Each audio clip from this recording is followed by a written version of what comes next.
So, hi everyone. Are we ready? So I'd like to introduce, this is your last opportunity actually to bring your ideas forward and to share your thoughts as one of the last breakout sessions of this meeting. The idea is that we are going to revisit some of the questions that have been already, many of them discussed during this meeting, and we would really like you guys to take the opportunity to bring your thoughts. The idea of this breakout session is to think about what will happen next with the Human Cell Atlas. So we would like to hear your experience with the resources and results that have already been made available. So the biological questions, the tools, and the access to the data. Your views on what a representative map of human cells would look like. Are we close to this reference map? And we would also like to hear a little bit more about how to integrate data that has already been generated. What are the bottlenecks in your opinion and your ideas on how we could do better? And new technologies and modalities that we should be thinking about in order to build the Atlas and to go beyond that. So this is the purpose of this breakout session, and we would really like to hear what you have to say about that. And I'm going to introduce Graham. He's going to move from now. Hi, everyone. I'm Graham. I'm at Genentech, and I'm in the bioinformatics and machine learning departments, and I work on this kind of stuff. So I'm really excited to be here with all of you guys, because this is really kind of a like-minded group, so it's been very fun. So Patty just introduced the high level, but to get started, we wanted to get to know you guys a little bit. And so just by show of hands, I just wanted to see how many people in this room develop new computational methods themselves. Okay, good number. And what about using existing methods to analyze data for specific biological questions? Oh, okay, great. And then maybe more on the experimental side and collecting data or interpreting results as kind of a domain expert. Awesome. Okay, and then just to get kind of a sense of maybe some challenges remaining for us, I want to hear about kind of what you guys think the bottlenecks are. And so maybe raise your hand if you think one of the main bottlenecks to what you do is integrating across modalities, different data types. And who wants to talk about it? No? We want you guys to share why. It's not just the raising the hand. Like, we also want to hear why you think that. Oh, then okay, we'll do that. I'm going to go down to give them the mics. Okay. We'll keep on moving for now, but if you do, we do want to hear some about your experiences. So please. You can still raise your hands even if you don't want to speak. Does anyone feel like batch correction is a main bottleneck for them? Do you want to say something about it?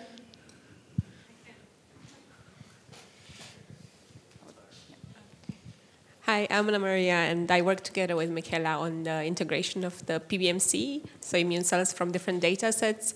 Our challenge has been really to define batch correction mainly because we had missing metadata and trying to collate metadata from different entities, and there are confounding batch effects. So, different remapping strategies, cell range aversion, institute where the sample was either processed or collected. And for example, for that, we can't really detangle that aspect. So, yeah. And then if you want to add anything to this. Yeah, I also kind of want to add that a big focus of our atlas, also compared to many others, is that we actually want to scale up in size. So we want to go into the multiple millions of cells, and then there's no way that you can make sure that all of the that you can fully eliminate batch effects. So there's always going to be some strong institution, different ways of processing protocols in different institutions and that type of batch effect. So we're kind of trying to look into that. On that, there has been a lot of discussions about this during the meeting. Would anybody like to propose a way to go about that? Now we're thinking about maybe how people collect data, how they share data, how they could maybe discuss this together before they do it? So, I mean, one of the issues that we ran into was more on a data management side, right? So if you want to fully, or you even want to characterize or correct your batch, you need to understand what the batch is, where it comes from. And a lot of the times that information is not necessarily complete or available. So that was like one of the challenges that we faced, and we are trying to kind of, go back into published studies and try to get more information on different batches. Because if you don't, if there are a lot of like technical facts that you don't consider, that might still confound your data. And one of the tasks that we do as well is like finding a good batch variable where you could say you're not removing into individual variants, which is something we want to keep, but you still want to like remove all of the technical information. And then our approach is a little bit more brute force in determining which batch correction model we go with. So we try to do like a benchmark and just try multiple different methods. And that kind of also involves streamlining workflows to kind of automate this process. Can I ask a follow-up question, Dee? Sure. Do you think that, how you described it, a missing metadata. So do you think that the best way to relieve this bottleneck would be kind of on the annotation and standardization of data, or do you think something algorithmic development would be more beneficial? I would say probably the first would definitely be very valuable, because that is like a ground truth that should not be too difficult to, like when people are generating the data, that is information that you have a priori. So just knowing like when you actually have different discrete batches is important. I think if you want to go more with the algorithmic route, that might be a bit more of a chicken and egg problem. So you need to know what you're looking for. You need to know what biology you're removing, but at the same time you want to find new biology. So I would say it's always nicer to have the ground truth in terms of batch information. We have another comment over there. Yeah, thanks, Multiluke and Helmholtz Munich. I imagine we have a huge community here of data generators, of people who are trying to work towards a human cell atlas. And what would be kind of amazing, I think John presented it a little bit on the first day as well, is this centralized, portal where everyone's data goes through. We have standardized metadata fields that we record, and this is, I feel like, it's really kind of the data structures, infrastructure you put in there.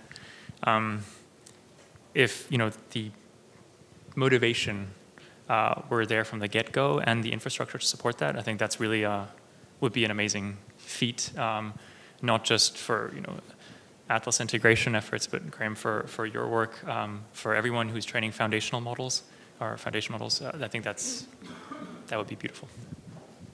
They've been working on that, right? So we should have a new portal soon about that. And within this context that we're discussing, how do you feel about communication within the community? Because when we talk about batch effects, that can be maybe avoided if people discuss beforehand. Do you have any suggestions about that? Do you feel that we could do that better somehow? Or you think it's good enough? Any thoughts on that? Sometimes people are not aware of the kind of batch effects they're going to have later on in their experience, right? So this is something that maybe we could take a note on thinking about how we could communicate this better, right? Taking from the experiences of people who are already struggling, analyzing the data. Okay, kind of a follow-up question to this.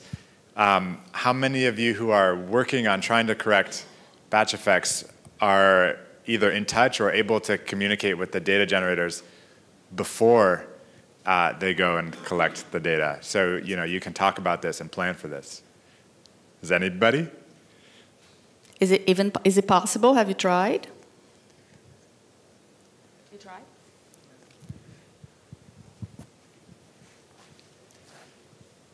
Yeah, in the past I always stressed to the biologists that we should get involved into that, and just in my previous lab, when I left, I told them, I think the best advice I could give you is every time you're planning a new experiment, please invite us so we can suggest what to do, how to. Did that work? No, not really. So I think that's an important point, because we are at both ends many times, analyzing and collecting data, so that could be easier to have that in mind, but many people don't. So maybe creating a way to make people get together before they start collecting. Since we do have a portal where we can communicate, maybe we can work on that.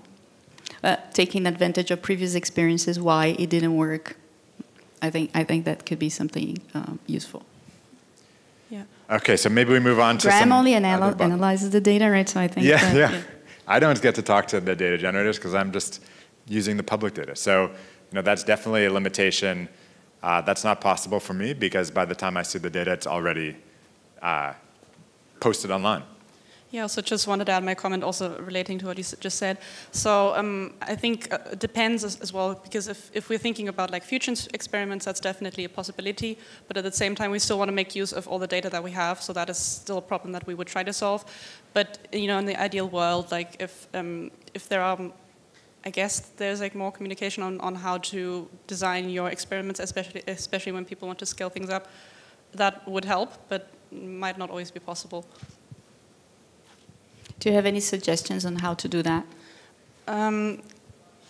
Yeah, I think if we were to define like certain standards or certain guidelines on like what a good batch, what a good batch design is, while also from the computational side, like what as people using batch correction methods and approaches are looking for, I think that might be very helpful. Yeah, but I'm not aware of any ongoing efforts on that, so that might be something to address. Can I just make a comment that sometimes it's really hard to predict? Like most of the donor samples that we get is during the weekends, nights. Sometimes it's hard to say, are we gonna actually sequence the sample? Are we gonna include it? So there's a lot of uncertainty from that point. What has been useful for gut field, there was a roadmap paper where experts came together and kind of outlined what kind of information would need to be included as part of the release of the data that would help later on to analyze that data. So I think that could be useful for many other fields as well. Just following up on that, I think it's really important to add as much as information we can. For example, in the previous session, we talked about mTORC1, one of the key master regulators of metabolism. So some of the samples, most of them, they're post-mortem. But when we say human cell atlas, is it a human that is fasting? Did it eat a Dunkin' Donuts and muffin before the single cell? Yesterday we talked about circadian rhythm. Is it in the morning, afternoon? Is it at night? Because for some genes, it's not important. Whenever you do it, if it's a muffin, it's a vegetarian diet, whatever, it doesn't really affect it. But for some genes, it affects them drastically. And I feel like to be accurate, we have to capture that. And we have to develop computational methods that doesn't consider all genes the same. They should actually include previous knowledge that we have from biology and other areas in integration process or batch effect correction. Yeah, that's great. This brings us to the idea of how everyone is using the data that has been already generated. So how hard is it to find data sets that comply to what you need, or how difficult is it to find this kind of information in the portal or in the data sets that have been made available? Does anybody want to share any difficult experience or great experience that you had using the Human Cell Atlas data?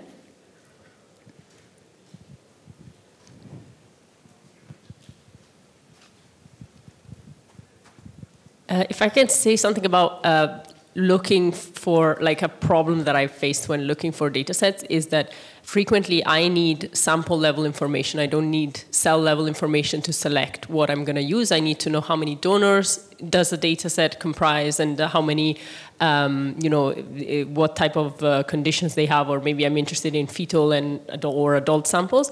And frequently in a lot of portals, it's actually quite hard to access sample level information without having to download a million cells. And that, I think, is a bit of a, it's a bit of a bottleneck. So, like, sometimes I would just like to see a number in the data portal that says there's 6 donors in this data set.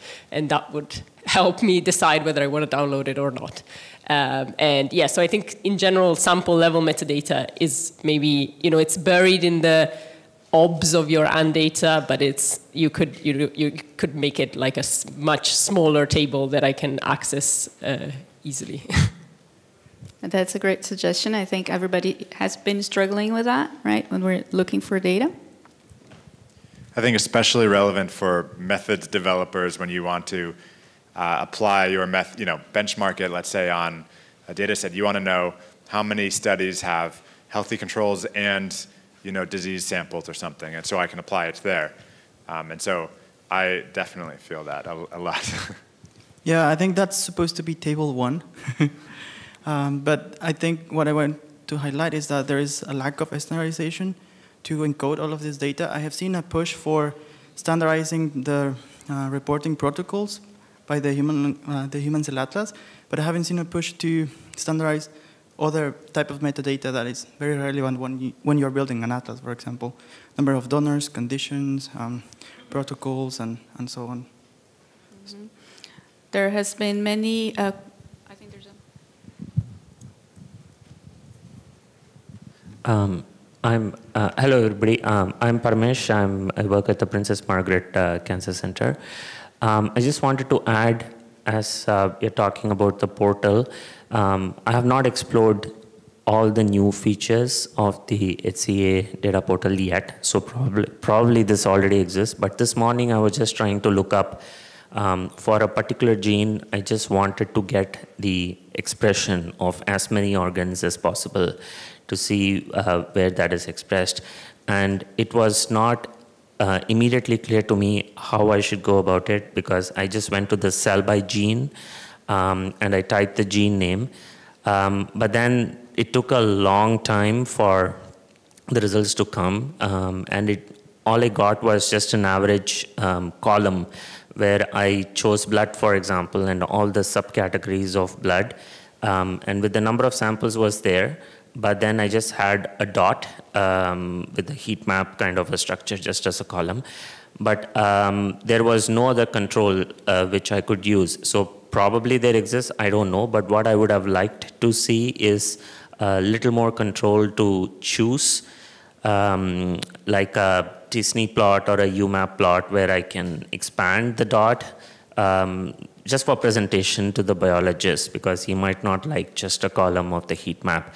And also, if that is possible, like a t-SNE plot, given the huge number of cells, probably the portal takes a long time. So what I would like to suggest is, if there is a way you can sample the number of cells in each cluster, so that all I needed was to see a representative average in each cluster of that expression, but I could not get that easily. So if that is something which you would like to make a note of. Mm-hmm.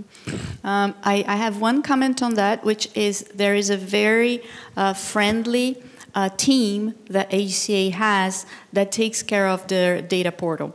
And you can schedule even times to talk to them, and they can guide you through the way that they have in their minds that the portal should be used, right? And where you can have and how you can have a better experience with the way they have made things available. But the idea is exactly that, to bring forward ideas on how to make it more friendly and more useful, and how, at least in this first encounter with what is there, that you can move faster to find what it's in interest for you, okay? But you can get in touch with them and they can give you some ideas. Does anyone feel like they need a larger neural network? Is that holding them back? Yeah.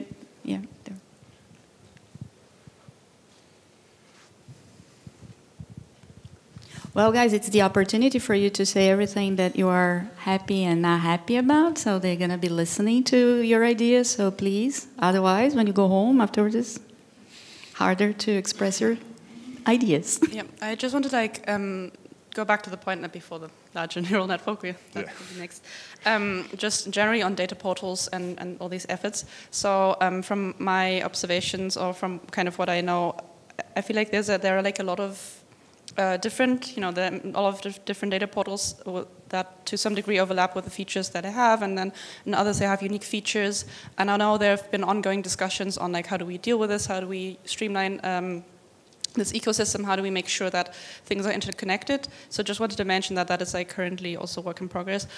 But I think current issues that like for our work specifically we faced on the metadata, for example, is that there's still a bit, still some lack of standardization. So for the cell by gene data, we actually have a fairly good schema, which is very helpful. But then at the same time, we have very limited amount of of metadata, so it's not enough. Like the columns we do have are useful, but there's still like a lot of things that we might still want to see. And then for the HCA DCP metadata, it's the opposite. So you have a lot of columns, but they're not necessarily always complete or standardized. The schema might be a little bit too big. So there's also like ongoing effort for I think the last couple of months to define a schema that we could and solve this problem. So this is definitely needed, and it's also good that people are working on it, but currently, at the current state, that is, I would say, also a bit of a bottleneck. The Genetic Diversity Network is working also a lot on bringing about some minimum metadata a spreadsheet that we can take a look at least be aware that all this information would be necessary for the downstream analysis afterwards, right? Because I think many people are not thinking about collecting it right now. So there is a big effort on that. Okay, I'm going to move on to kind of a next set of meatier questions for us to discuss. So I think for the rest of the time, we can just kind of pick and choose, and we'd love to hear you guys' experience with with these, and of course, you're welcome to weigh in with additional thoughts and questions. So, if any of you guys have stories you want to share on how you've used some atlases for biological questions or different analyses you've done, that could be a helpful starting point to get something concrete in the discussion. Yeah, Bo? Yeah, I think I can share my story. So one of my use of this atlas is I just want to derive good cell type signatures. So what I do is I got this atlas, downloaded them, and then with their annotation, I try to do some marker detection and try to find, say, 10 markers that most distinguish between the two.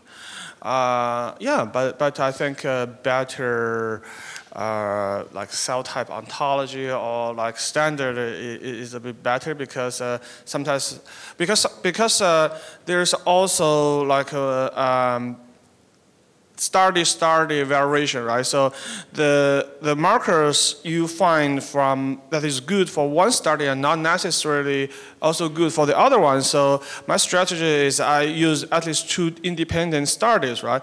But then sometimes they annotate the cell types differently, then it's really a bit challenging. Yeah, that's my story. Thanks, Bo. I think that's also similar to what we heard before about trying to find where your gene is expressed across these data sets.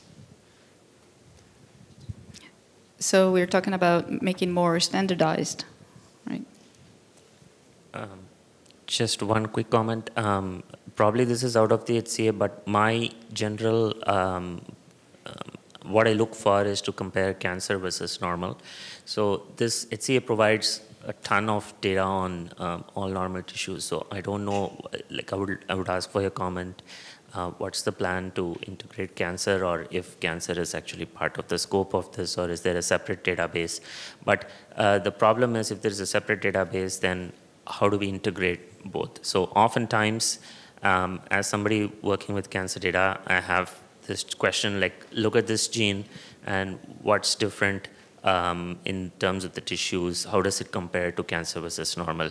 Or what are all the genes? I mean, give me some top candidates for this particular cancer where it is expressed in cancer but not expressed in normal. So these kind of questions are very, very common.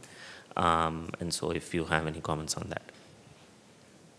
Does anybody want to comment on what the reference is?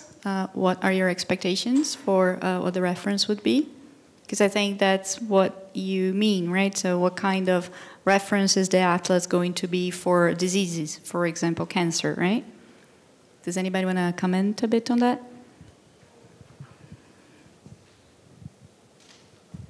So we've been working on the task of identifying cells that are specific to disease, and how do you use an atlas dataset to do that? Essentially, you know, as a framework of how how to effectively do this, the framework that we propose is that you should use the atlas. So the healthy atlas dataset, even if it's not perfectly tissue matched, to learn the space of cells that you're essentially looking to learn as wide as possible space of cells, and then you should use essentially a case control design where you have, you know, your disease data from disease samples and you know, match controls, meaning, you know, collected from the same place, processed in the same way, and that you can project both to the atlas, and then essentially restrict the differential analysis part, so identifying what's specific to the tumor cells and what's specific to the normal cells to this case control. Because essentially, if you use just the whole atlas to do this type of differential expression analysis, for example, of my disease samples against all the healthy cells in the atlas, you're going to have a massive rate of false discoveries that come from having a much larger cohort, a lot of covariates that you cannot control for. So essentially, what we argue is that the atlas dataset is you know, a useful reference to contextualize your case control design, not essentially just as essentially not to use it as the control. It's not a substitute for controls. Yeah. Okay. So I was meaning, like, for example, just to give an existing example with bulk RNA-seq data, there is this UCSC XENA consortium comparison where they have normalized the TCGA data and the GTX normal tissue data for bulk RNA-seq through the same pipeline. So that forms a reference where we have the cancer and the normal in the same platform, so that we can quickly make comparisons depending on the question we have. So my suggestion would be, if it is possible within the scope of the HCA, to do something similar, because then you have a lot of tissue level analysis which you can do. And of course, I totally agree with you that there is not a lot of, I mean, there'll be many problems to have it completely as a all tissues put together as an overall comparison, but tissue-based, say if you take blood cancer, then between normal blood cells and the cancer cells, so what's the difference? So we can restrict it like that. I think it's important to note that the idea of the atlas is to be a reference in some ways to what the non-disease cells would be looking like. In simple terms. But what we see is that papers that have been generated linked to the human cell atlas, many times they do discuss diseases, also because, well, I can speak from my experience, it's hard to get funding if you're just going to be looking at normal cells, right? So we always have to put that in the context of some diseases. So if you check out the papers, even though the normal cells, normal disease-free cells would be used as a reference, you also have results for diseased situations, right? So cancer, there are many papers that are linked to the Human Cell Atlas that do deal with cancer specifically. And part of the data set goes in the portal. So I think you can check that to have an idea on how they're using that for that purpose. I think that's an interesting point also about if people think about integrating many different data sets or part of it, or how they would be using that for a biological question, which is specifically your case, right? Graham is eager to talk about computational tools. No? Sure, I'm always happy to do that. I thought Emma brought up Milo, which is a good example, I think, of using a tool that's using all of this data to kind of leveraging that to get better resolution within your own study. Do you guys have any more examples of tools that you think are particularly helpful in using the Atlas, whether maybe you use them or maybe you made them? Or maybe you would like them to exist? Yeah, that's true, that too. Does anyone have any of those to share? I don't know if we have many developers. We do here? More users, right? So maybe something you'd like to highlight that you would like to see and you haven't seen yet. We did see a lot of tools coming up, right, in the meetings, the talks during the week, but maybe something you would like to see incorporated or that could be used or something that you would like to see happening. Okay, I'm going to pick on Malte because I know he has tools that I think are really beneficial in benchmarking, integration methods that we can use if you're trying to bring a few different data sets together and look at that. And they actually lean on it quite heavily for the bionetworks. So if you have your own mini effort, you can check out these integration benchmarks and to try a few different integration methods and see how that's working for your own individual question. Yeah, Michaela.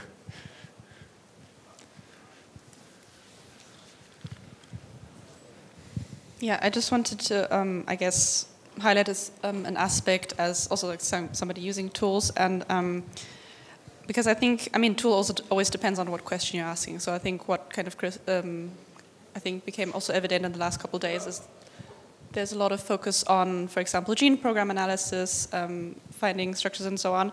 I think one thing, so I think these tools are all fairly can be very useful. I just find at some point when we start scaling and we start building reference atlases, my concern would be more of a computational one, right? Do these tools actually scale? Is this something we can do on a couple million cells? And I would be very interested in seeing if scalability is also something that, if there's like a very fancy tool out there but you can't apply it on the atlas, that would be very sad.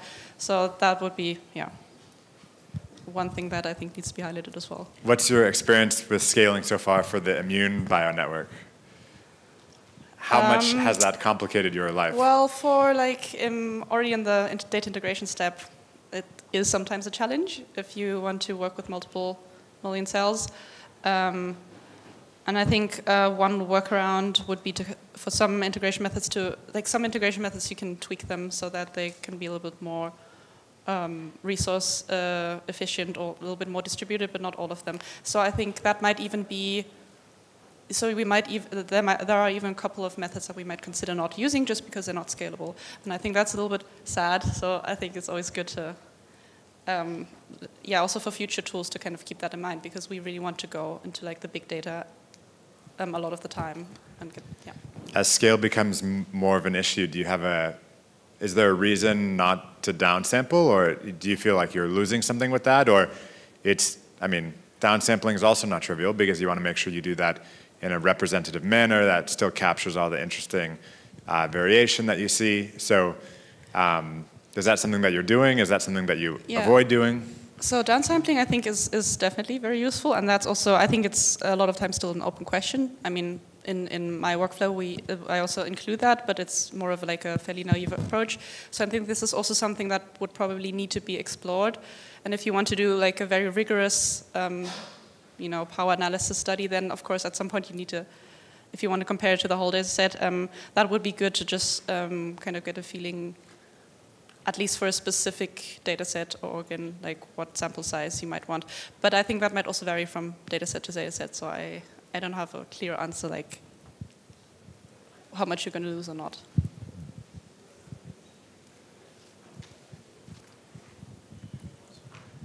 I think I have a long wish list of things I'd like to exist. Let's hear it.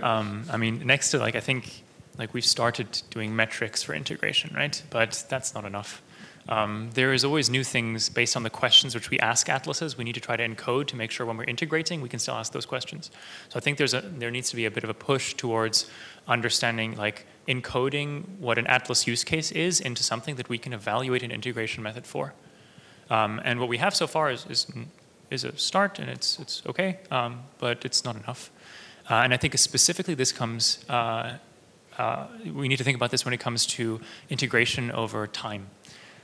So there is a couple of methods, I think already quite early on, things like trajectorama, and I think Dana also has a kind of temporal over time integration method that try to do kind of integration both over batches and time, which is really difficult because it's confounded.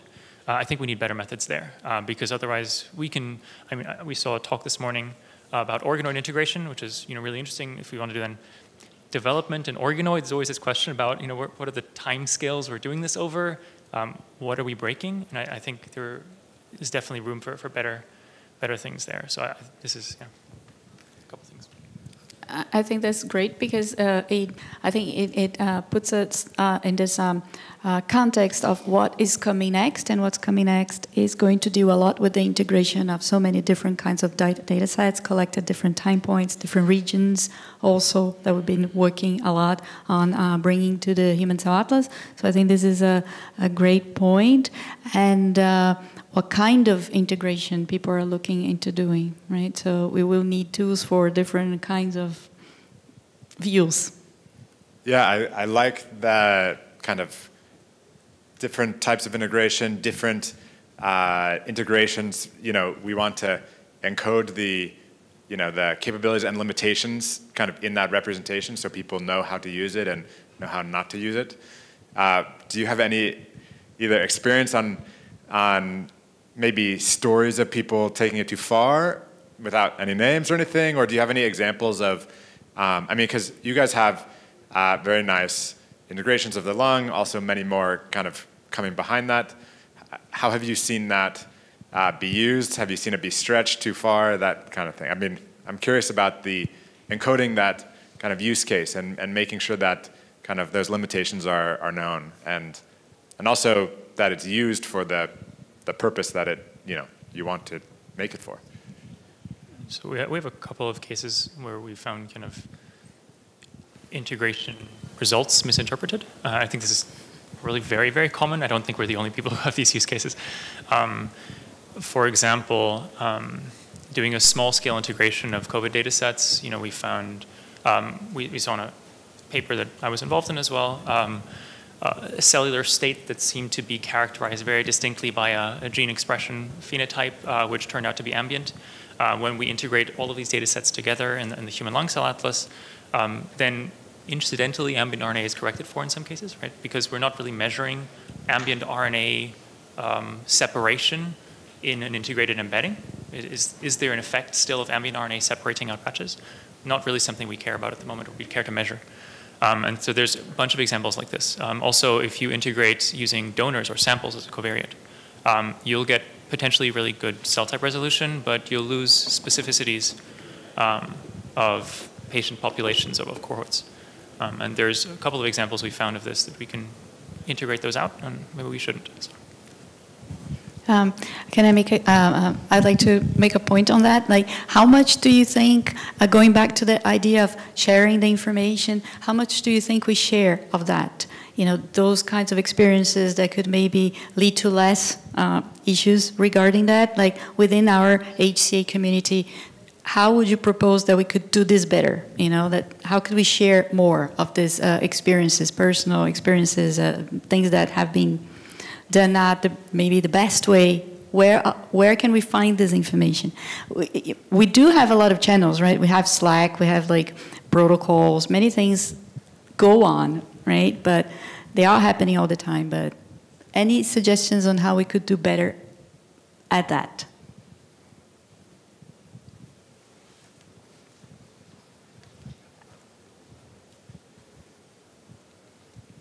I think one thing we can all do is maybe have not the Reddit, but something in that, or like a medium.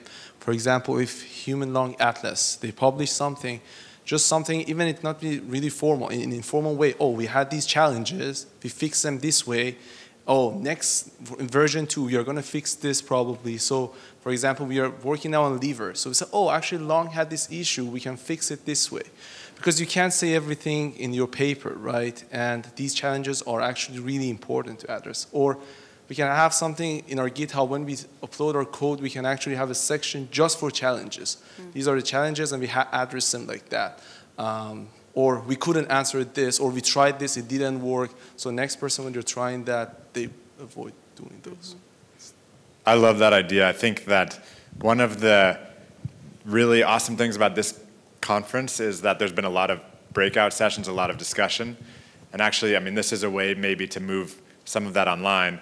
It's not quite as good as being in person, but I think it's better than, I mean, we do have the Slack, but it's so vast, and it's easy to get lost in that, and a message gets buried, and so I actually think kind of some online kind of forum like that, I think would be awesome.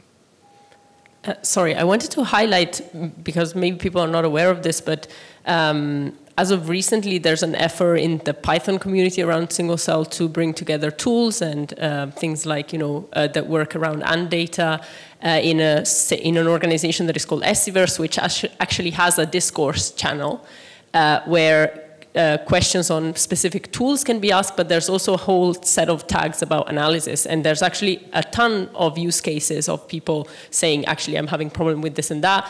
It is more focused maybe on computational methods, but I think that it's also a bit of a gold mine of, actually, this is what my experiment looks like. Can people help me with that? And there's people, not necessarily the developers, people that do analysis that reply. So I think it's a very good resource. And similarly, if you work more on R, there's the bioconductor, I don't even know what it's called. It's just the bioconductor, ask me anything. And that is an absolute, it's also kind of a gold mine for use cases. And so I encourage you to also look at the, the Essiverse Discord and the bioconductor, and to post. Essentially, I think it would be very useful if a lot more people posted their problems in these, like even if they found solutions. If you do post in these channels, they are easily searchable on Google, and yeah, I think it's very useful for everyone.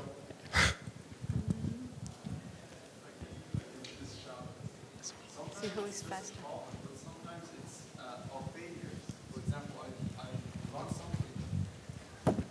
Sorry, sometimes it's just problems. For example, I run something, it doesn't work, so I say, oh, has anyone had this experience? Sometimes it's like, I tried different models, and none of them is working. So I said, okay, I tried all of them, and this one worked. We usually don't say those things in a paper, because you have 3,000 words or 4,000 words, and all the figures are in the supplement, so we can't even add these ones there.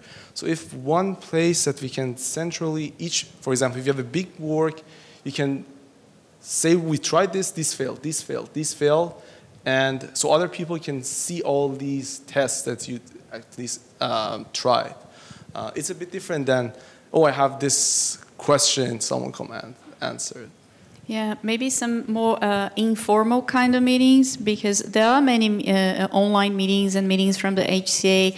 You present your work, your paper, but then it tend to be a more formal set, right? So maybe some more informal meetings where people could get together to discuss protocols across the bionetworks, and people who are trying to start over with start with the technology or already had or not an experience.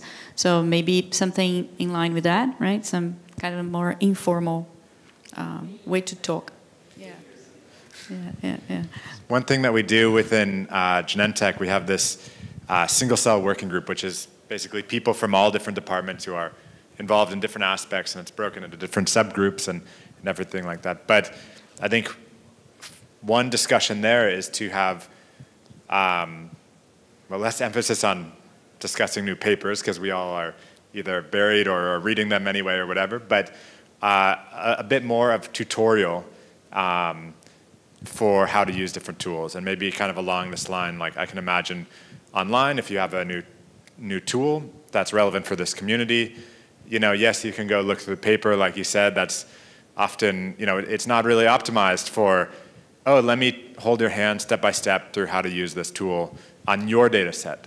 And I think that's something that I think we found to be fairly successful in trying to do a little bit more of, but it's really time consuming to make a nice tutorial, and if you don't make a nice tutorial, then it's a waste of your time and no one uses it. And so I think there's a lot of value there, but it's quite a lot of work, surprisingly.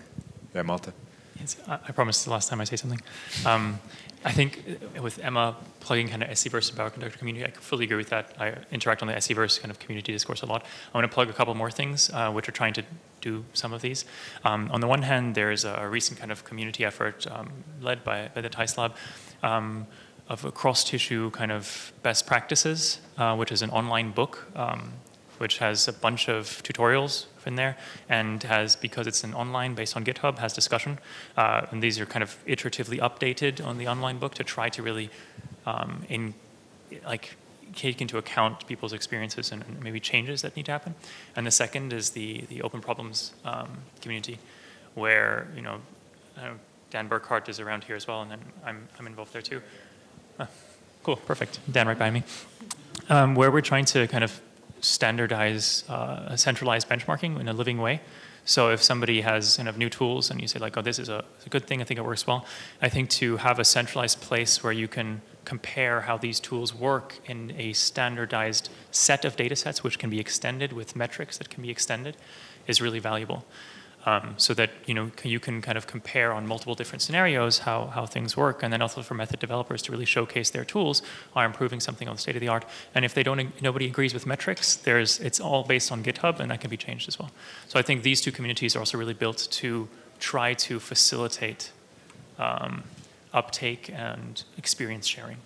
Do you think there's a benefit to HCA, a similar HCA community, or do you think they already exist in these other places? So, why add one more to the jumble of communities, or is it helpful that this collection of people have one common place, whether you use Python or not?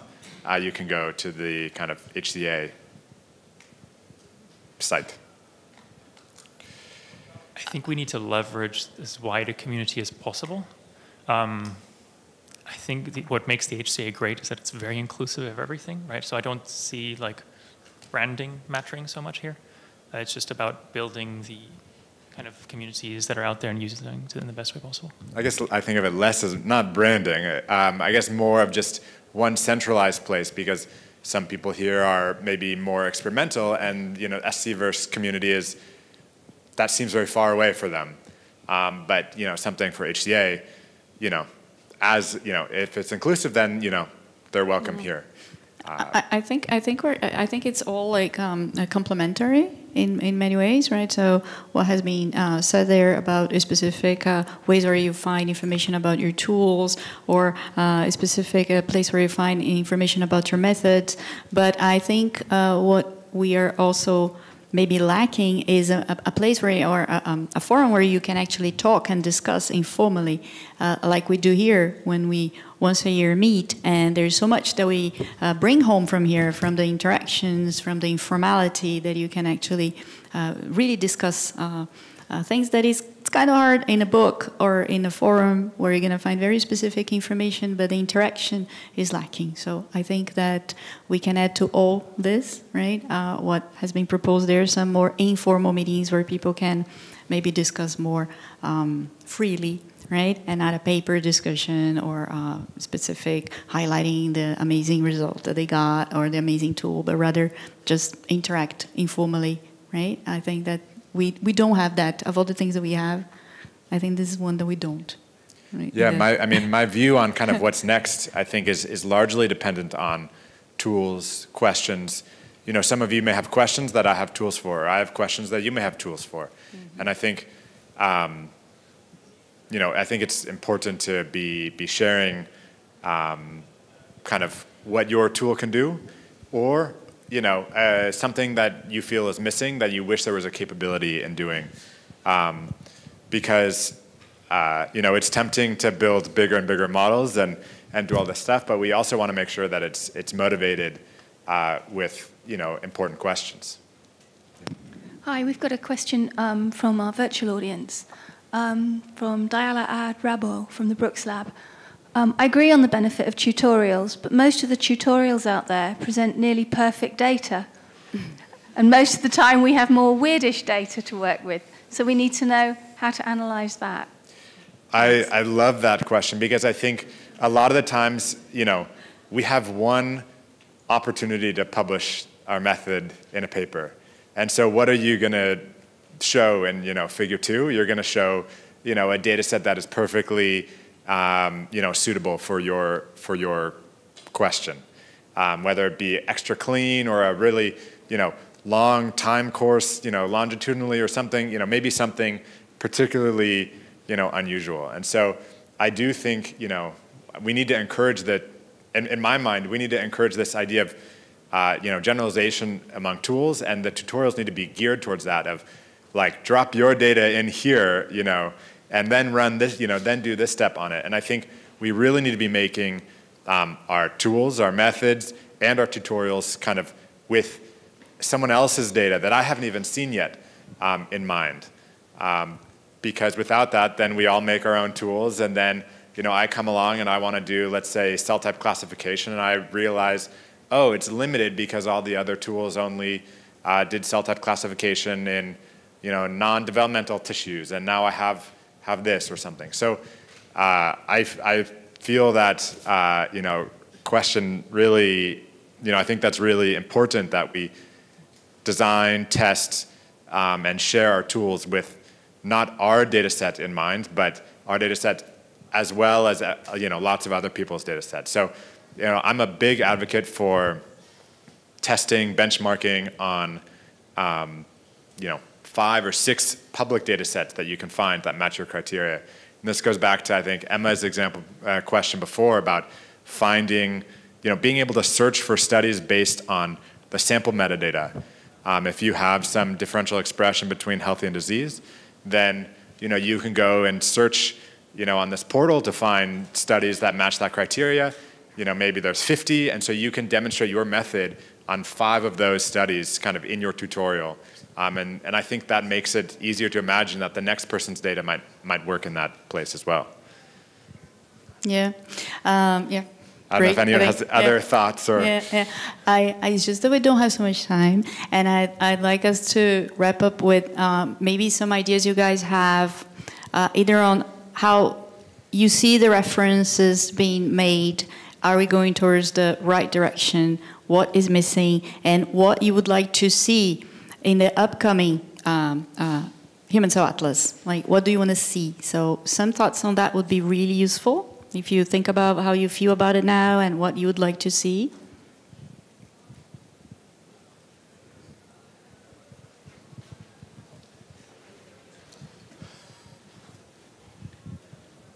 So when we check some reference atlas data, some metadata is very different in each data set.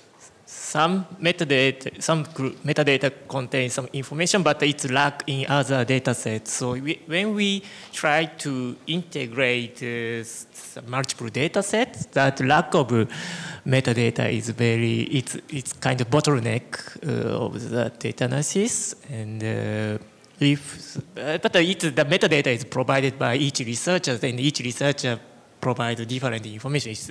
So if possible, you get a HCA group ask to provide further information and kind of to make some common metadata set. It is very helpful for data integration.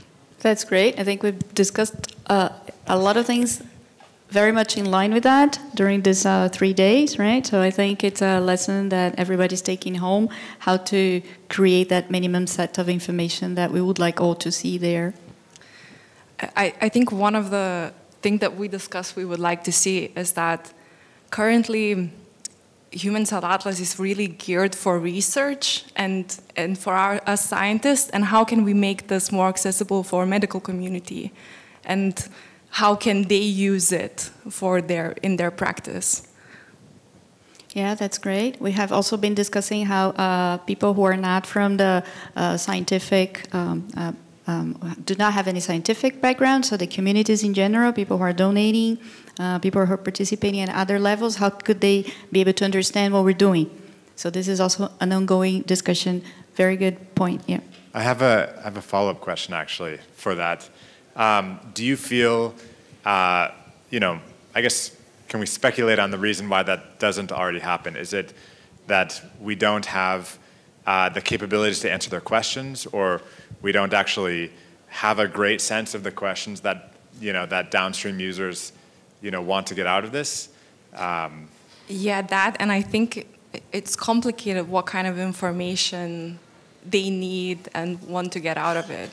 I think it relates to the portals as well, like how we will present this information. Because I can imagine not every medical practitioner knows all the genes and all the cell types or all the tissue locations and how that's relevant for a specific patient. Or what a UMAP is.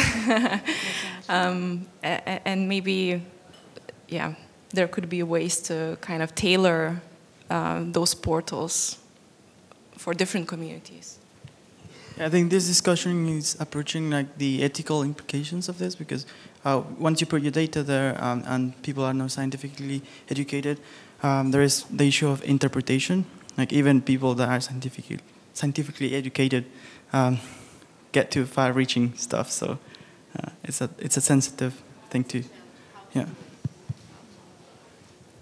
I was actually just going to say that even if doctors were able to understand UMAP, I mean, can they make the right diagnosis that are highly standardized and FDA approved and actually practice and make decisions based on single cell data?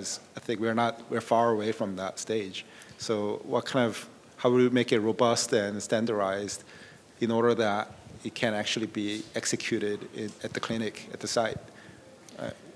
I think we want to see our insights trickle down into medical practice. I mean, I think that's a fairly obvious one goal. of the avenues. I think there are many other avenues. I don't know if our downstream user is a medical practitioner directly.